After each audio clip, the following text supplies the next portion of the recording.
Good morning and welcome to StudyIQ. I am Prashant Mavani. I hope you all are doing good, my dear friends. Today is 12th of February 2020 and we have many interesting articles on our table. The first one that we are going to go through is First Call. It's about India and Sri Lanka. But before that, I would like to introduce all of you to our pen drive and tablet courses, which are designed by the best faculties of our country. With the help of our pen drive and tablet courses, there are thousands of students out there who have cracked various different competitive exams. All details pertaining to our pen drive and tablet courses is available on our website, that is StudyIQ.com. To download the PDF of today's lecture, you have two sources. The first one is FB page and the second one is Telegram channel. Please make sure that you share this lecture with other students. Hit the like button if you have learned something from today's discussion, and don't forget to subscribe to our YouTube channel. So first of all, let's go through the map of Sri Lanka. Now, Sri Lanka is a neighboring country, so I don't have to, I believe, go that much deep into the map of Sri Lanka. As you can see here, Sri Lanka is here, a very important island nation of Indian Ocean. Now, I'm sure you'd be aware about this thing, that India has a very important strategic location when it comes to Indian Ocean. Nothing is that far, nothing is that close, right, when we talk about India and other countries that are sharing border with Indian Ocean, and so is Sri Lanka. Sri Lanka's position is also, or its location is also strategic when it comes to Indian Ocean, and so is Maldives. So Sri Lanka, India, very important location, neighboring countries, cricket, culture, religion, history. There are so many things connecting these two nations. Food, of course, and trade, and there are so many other things as well. So we can go on and on when it comes to India and Sri Lanka's relationship. So the most important thing, or the gesture that we can see here, this First Call name itself indicates that the last year, November 2019, the then new president Gotabaya Rajapaksa visited India. This was his first foreign trip after becoming president. And for 5 days in recent past, Prime Minister of Sri Lanka, Mahinda Rajapaksa, was here in our country.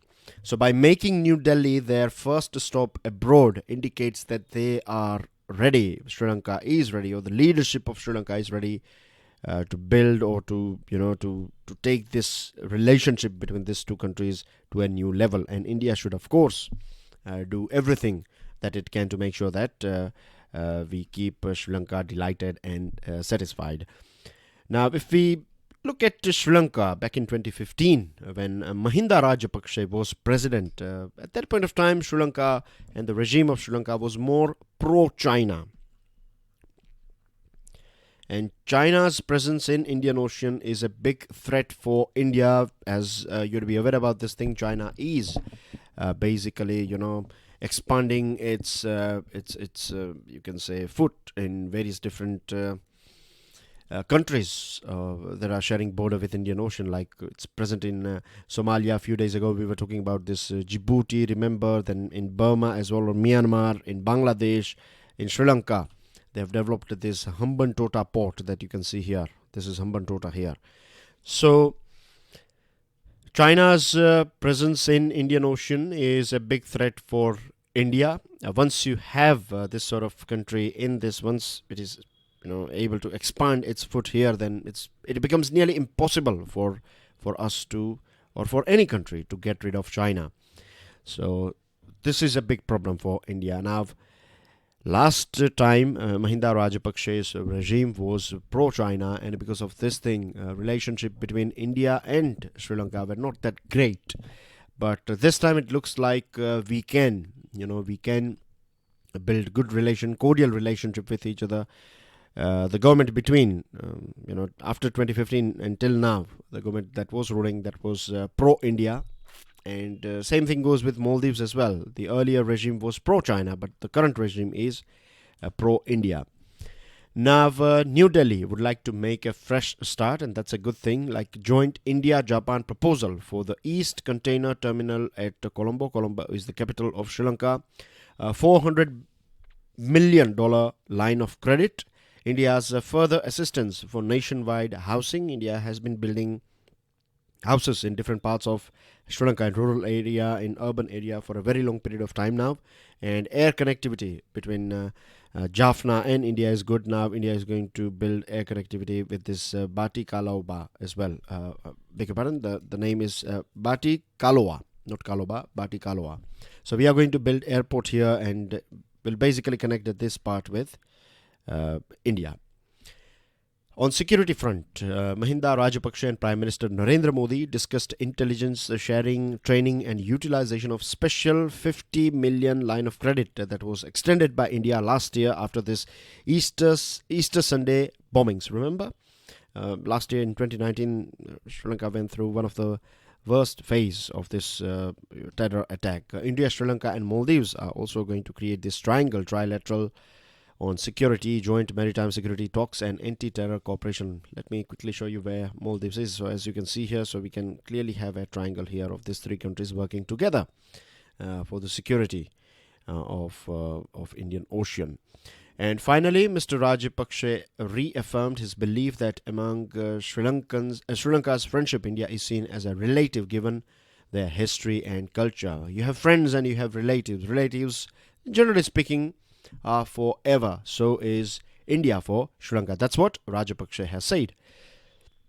A Prime Minister said India hopes that expectations of Tamil people for equality, justice, peace and respect would be realized in near future, and giving more powers through this 13th Amendment, decentralizing or giving extra powers to Jaffna and northwest portion of Sri Lanka is something that India is expecting. But this is a bit, it's contrary to what's going on in our country. We have abolished this Jammu and Kashmir's special status, and now we are expecting something similar in a neighboring country. So this is something that we have to be very careful with. And Rajapaksa has also ruled out that this Ranil Wickremesinghe's regime and MOU signed during his regime will not be, taken forward. Sri Lanka is also under debt crisis, 60 billion outstanding in foreign and domestic. So it wants a bit of exemption or moratorium of 3 years. And India should definitely help Sri Lanka in this phase, because the more we help them, it's not like I'm not saying that Sri Lanka is like a child and we should fulfill all all the fancies or whatever it is asking from us. No, diplomacy doesn't work like that.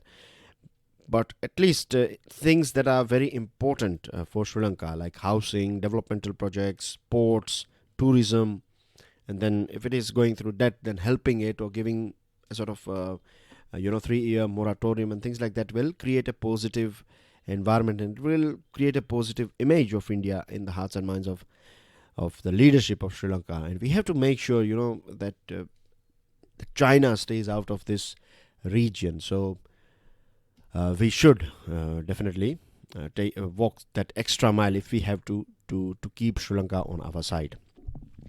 Then we have one article on Lokpal. 6 years on, Lokpal is a non-starter, and that is right as well. It was believed that Lokpal will change things forever when it comes to corruption.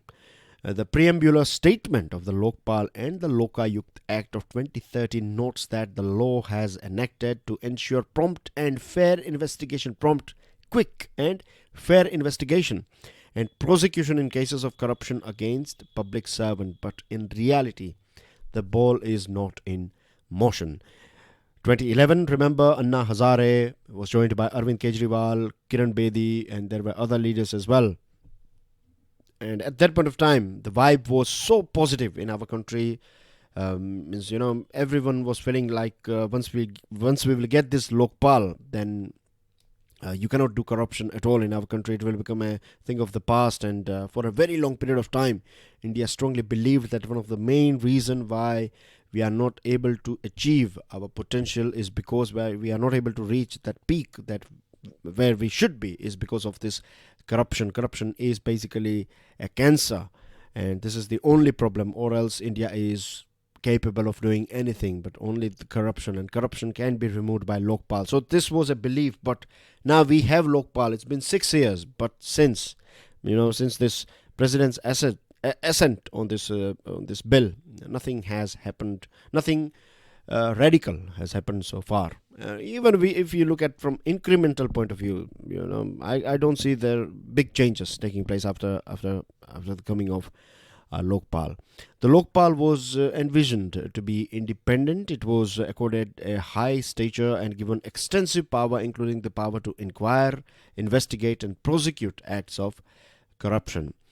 Now, how it all started, when I say all, I mean to say like why these problems are going on with Lokpal. It all started with delay in appointments, but I would like to take it a bit further. I think it is not just the delay in appointment. Delay in appointment is again a symptom. The root cause is our attitude, our vision, or I would also say our negativity. Right? We were having a negative attitude when it comes to corruption. Somewhere down the line, politicians, may it be prime minister or may other important players, means I don't think so genuinely believe that we can ever get rid of corruption. And even today, if you have a word with youngsters, right, then we don't have this hope and optimism that we can get rid of corruption. And the reason why I'm paying this much emphasis on this soft side is because this reminds me of Sachin Tendulkar, and of course I'm talking about cricket here, but it's about hope and vision. It's about thinking positive. There was a time when Manjrekar and Tendulkar, they were batting basically, and runs were not coming. So Sachin just said that hit over there, you can easily score a boundary. Manjrekar was not sure about it, but then as well he tried and he got a boundary. So it was all about hope. It was possible because we were not, or at that point of time Manjrekar was not expecting, or he was not having that attitude. Same thing goes with our country as well. When it comes to corruption, we think like it's so deep that we cannot get rid of it. But if we go through history, if you go through some of the nations, right, history of various different countries, you find that this nation will never improve, but now they are one of the most developed countries in the world. So it's all about that right attitude, and this is something that I think we don't have. That's what I personally believe. Now, as far as this article is concerned, delay in appointments. For more than 5 years, the chairperson and members of Lokpal were not appointed, and the biggest excuse was we don't have any leader of opposition. This was the biggest excuse given by the government. But when it comes to appointing the director of CBI, and CBI as well, you need leader of opposition. But there was no leader of opposition, so the government of India selected or invited or made changes with this appointment, and leader of largest party in opposition was taken on board. So we should have done the same thing with Lokpal, but no, there was, this something fishy was going on, and this is the main reason why for 5 years Lokpal was not appointed, giving this silly excuse. The chairperson and members of the Lokpal were appointed only in March 2019, and that also after a contempt petition was filed in Supreme Court. Back in 2017, Supreme Court ordered that you need to appoint chairperson and member, but then as well, after 2 years, government appointed this important places, or this posts were filled up after 2 years. Then Prime Minister, Speaker, then Chief Justice of India appointed Mukul Rohatgi. Now Mukul Rohatgi has earlier been Attorney General of India, and I'm sure you'd be aware about this thing. A person who becomes AGI has good relationship with the ruling party. This is a reality. So you're selecting a person who is more inclined towards your party or your leadership. The leader of the largest opposition party in Lok Sabha was invited for meeting of the selection committee as a special invitee, which was declined by the leader. And the 4-member selection committee went ahead with appointment. Now, anyway, so far many hoped that once Lokpal is constituted, then it is very independent, and it can take cases, it can suo moto cases, and it can check corruption and arbitrary use of power by government and important posts and things. But as I told you earlier on, the ball is not in motion. The central government has also failed to formulate rules regarding asset disclosure by public servants. In fact, even if you want to file a complaint, the simple form is also, or the rules prescribing the form is also not available. So nothing has happened. Then you have this inquiry wing of Lokpal, you have prosecution wing of Lokpal. They are not set up still. There is no director of inquiry, there is no director of prosecution. So all the rules, regulations, machinery, without it, how can you expect that Lokpal will deliver something? So this is something that is going on when it comes to Lokpal. So very sad to go through these facts, right? It's very sad. So now let's see another one. It's about USA and India. Now for 24th and 25th of February, the dates are confirmed that Mr. Trump is going to be here in our country, and US President Donald Trump's visit is going to be very important one for New Delhi and for the whole world as well, of course for the USA too. Now the two leaders are expected to sign a first ever trade agreement. First ever trade agreement basically means the one after Mr. Trump. This is going to be the most important one. It's not going to be that big, mind you, right? It's going to be a very baby step, I would say. But again, it's a very important step. It reminds me of Lao Tzu's quote, like the biggest, journey you start with your first step. So this is going to be that foundational step. It's not bad. I'm not saying that it's going to be grand, but even a small step is very important when it comes to these two countries, because if you go through the past, right, the way things are going on between those two nations, we heard this sort of statements as well, like in Washington, when the leadership wakes up, important players in government, when they wake up, they don't think about, or India is not there in their mind. So India is not that important. That's what basically it means. But anyway, we are not going to focus on those things. The most important thing is what we can do together. One is there are so many common things between these two nations, like USA is the oldest democracy, India is the biggest democracy, right?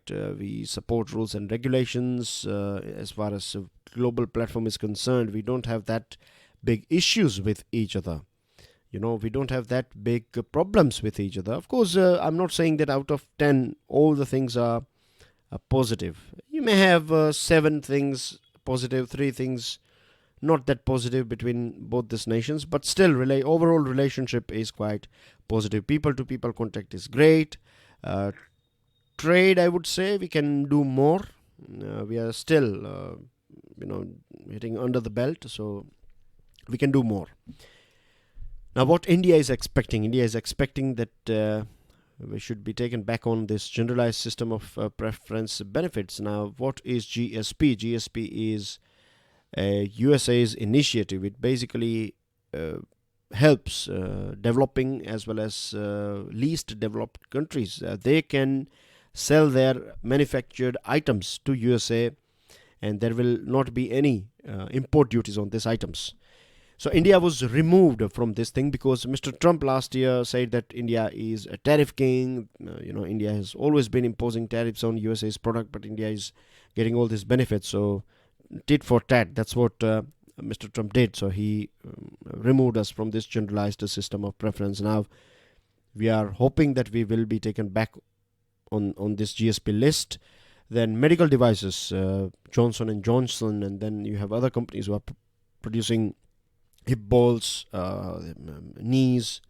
Then there are other, stents and other pacemakers, and there are so many medical devices produced by American companies, and they are very expensive in our country. So Mr. Modi or his regime put a cap on these medical devices, and this was not taken very well by these companies, and they complained to the highest leadership, and the leadership was again not happy with India's this stand. So pricing of medical devices, agricultural trade, these are the things that are going to be very important. As far as free trade agreement is concerned, I don't think so. Means, yes, we can do it, but it's not going to be that important. We are going to have a chat about it, but it will still take time for both nations to reach there. And the most obvious candidates or topics are going to be IPR, intellectual property rights, digital trade, investment, skilled professionals. India is going to be very particular about it. We want more and more Indians, getting access to work in USA. There is a special category of visa. Can you give me the name? Indians, they like this visa, or they are the maximum beneficiaries of this visa. So give me the name of that visa in the comment section. So we are going to bat for our skilled professionals, and India has invested huge amount of money in USA, and we are also expecting, of course, USA too has invested, but still, it's not that much. So India will try to woo USA's investors. Electronic commerce is going to be a tricky issue, because Flipkart was taken over by a very big company of USA. Can you give me the name of that company that took over Flipkart? So after this takeover, just a few months after that, India came out with new electronic commerce rules, and this created a bit of trouble for American companies. So this sort of things they want to see more transparency in decision making, predictability when it comes to rules and regulations, and these are the things that we are also expecting, because Mr. Trump is quite famous for surprises. So we have also invested over there. So these are the things that both nations will discuss. Then we have a very interesting article, the Delhi model of education. So far we have gone through this one and this one. We are going to go through we have gone through this one as well, right? This one was Sri Lanka, then Lokpal, India, USA, and now we are going to talk about this Delhi model of education, and then the last one is going to be this winning formula. So every household today, rich or poor, education is one of the most important or relevant thing. It is same as salt was in 1930, and in last 5 years the Delhi model of education has been very famous and has been discussed by various different newspapers in different states as well. Now, for a very long period of time, there were these two kinds of education models in our nation, one for the classes and one for the masses, and same thing was going on in Delhi as well. But our government in Delhi, so to bridge this gap, it came out with this manifesto and this attitude that quality education is not a luxury, but it is an absolute necessary for each and every household, for each and every child of our country, and particularly for NCR region. So the key components of our government's education model is that it changed school infrastructure. Those old buildings and not that great classes were changed, new colors and renovations and all these things took place. So infrastructure was improved, so it created a proper environment for learning as well as for teaching. The second component is training of teachers and principals. See what happens when you are trying to inculcate a change or introduce a change. The people who are working there for a very long period of time, the first thing that they are going to do is they are going to reject or they will resist this change. But what our government did, they sent these teachers to Cambridge universities and principals and teachers to various different places, to other countries and to IIM Ahmedabad and other important institutions. So this created that ground in their mind that, okay, if government is doing this much, then we should also contribute, and this will achieve this and that and etc. So this was again a very important decision taken by, because if you have good teachers and principals, then only you can deliver. Then it came out with the school management committees where parents and teachers took part, and 5 to 7 lakh rupees per year was the annual budget of this SMCs. You can use this money for purchasing material or for any activity. If you want to hire some short-term teachers and other things, then you can use this money. And interaction between teachers and parents created that brainstorming where if there were any problems, then solutions were found. And so this worked as well. Then there was a reform in curricular reforms in teaching and learning. Reading, writing, doing basic mathematics, all these things were given much importance, and happiness curriculum was added. So emotional quotient of child was also added, and this is again a very important thing. And one of the most important, of course, when it comes to our pockets, is that there was no fee increase in private schools. So this 5 steps played a very important role, and these are the 5 key components of this ARP government's education model. Now in this 2.0 tenure, means I'm sure you'd be aware about this thing, that ARP has won 62 seats. As you can see, this is the news item here, and this is one winning formula editorial as well. So 62 seats out of 70. So in this second tenure, the key areas of reforms are going to be happiness curriculum and Desh Bhakti curriculum. Delhi Education Board will be set up to promote critical thinking, problem solving, application of knowledge, and specialized schools will be created that will help a child develop aptitude and talent in science and tech, literature and language, visual and performing arts, and sports. And the last one of the day is winning formula. Spectacular victory, of course. 62 out of 70 is not bad, and this indicates that people of Delhi, they are happy with Arvind Kejriwal. BJP won 8 seats, Congress 0, and others 0. So AAP's second consecutive victory is not an electoral enchantment of a startup, but an endorsement of its track record. Education, healthcare, water, these are the things, governance topics that were focused by the Arvind Kejriwal 1.0, and this thing has delivered its result in this election. So congratulations to the winning party, of course. And then we have some news items, as you can see on your screen. US President Trump confirms India visit on February 24 and 25. 1.2 lakh to attend Kem Cho Trump show. So in USA it was a Howdy Modi, and here we have Kem Cho Trump. Then we have Thakur. 11 others get life term in this shelter home case. Government can seek fresh execution dates, has been said by Supreme Court in Nirbhaya case. This one is important. Ministry of Earth Sciences may go in for a decadal forecast system. UK, United Kingdom, has been following this decadal forecast system. So please make sure that you go through this whole news item. You can expect one MCQ out of this topic. Like decadal forecast system is more accurate. Why it is accurate and things like that, you should do a little bit of research as well. Cleaning of drains and septic tanks claims 110 lives in 2019. CBI gives clean chit to Rakesh Asthana in case of bribery, and coronavirus poses very grave threat to the world, has been said by WHO.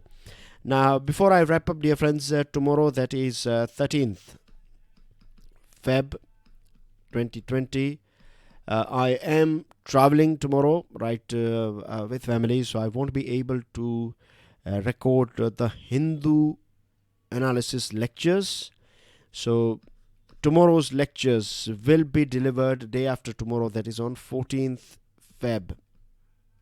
So on 14th Feb, the first 2 lectures you will get will be of 14th Hindu analysis, right? Then later on 14th February, you will get 13th February's the Hindu analysis lectures, right? So basically, you will get 4 lectures on 14th. So this was an important announcement. Of course, I will, advertise it or notify it on my FB page as well. But please, can I request you guys to inform other students about tomorrow's plan? And that's everything from my side. I will see you with daily financial news analysis. Till then, enjoy your studies. God bless you all. Jai Hind.